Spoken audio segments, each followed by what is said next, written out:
শাবান মাসে মধ্যবর্তী সময় একটি রোজা রয়েছে যাকে বলা হয় শবে বরাতের রোজা। লাইলাতুন নিসফি মিন শাবান, লাইলাতুন নিসফ অর্ধেক রাত্রি, অর্ধেক মাসের অর্ধেক, মিন শাবান শাবান মাসের অর্ধেক 15 তারিখে যে রোজা রাখা হয় এই রোজাকে বা শবে বরাতের রোজা। সুবহানাল্লাহ।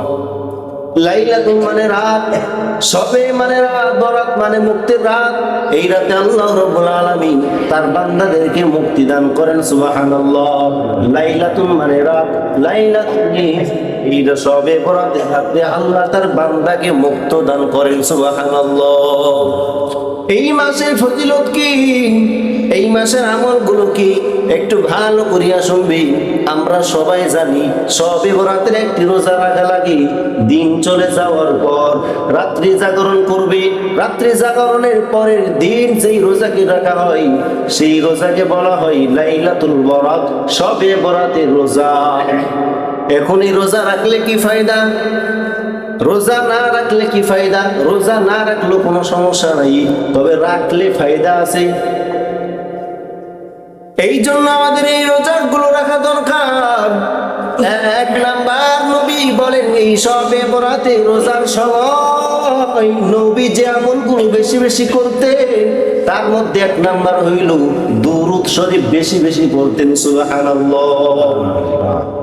যতগুলো ইবাদত বন্দেগী আছে সবার থেকে বড় দামি ইবাদতের নাম হইল দুরূদ। দুরূদ যে বান্দা বেশি বেশি পড়বে, নবী বলেন তার জীবনে যত পরিমাণ গুনাহ রয়েছে দুরূদ পড়ার বরকতে আল্লাহ তার জীবনে সব গুনাহগুলো ক্ষমা করে দিবেন। সুবহানাল্লাহ।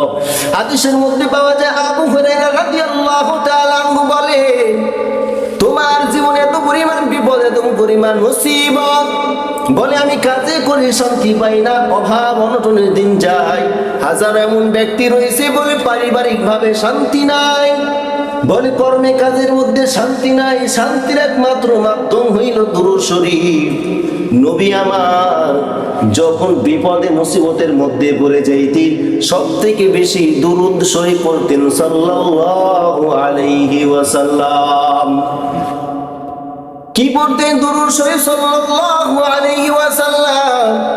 নবী বলেন কোন বান্দা যদি সকাল বেলায় ফজরের নামাজের পূর্বে বা ফজরের নামাজের পর, কোন বান্দা যদি তাহাজ্জুদের পূর্বে বা তাহাজ্জুদের পরে বা ফজরের নামাজের পূর্বে বা ফজরের নামাজের পর যদি কোন বান্দা 1000 বা দুরূদ শরীফ পড়ে, নবী বলে আমি পয়গম্বর ওই বান্দার সাথে ঘুমের মধ্যে মুলাকাত হয়ে যাব। সুবহানাল্লাহ।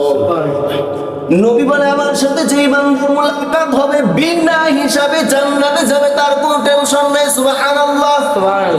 আবু হুরায়রা রাদিয়াল্লাহু তাআলা আনহু বলে, যে সকল সাহাবীগুলো নবীর চেহারা মোবারক দেখলো, ওই পবিত্র সুন্দর চেহারা যে সকল সাহাবায়ে কেরাম দেখলো, ওই সকল সাহাবায়ে কেরাম দুনিয়া থেকে বিদায় নেওয়ার সময় জান্নাতের টিকিট লইয়া জান্নাতে গেল। সুবহানাল্লাহ।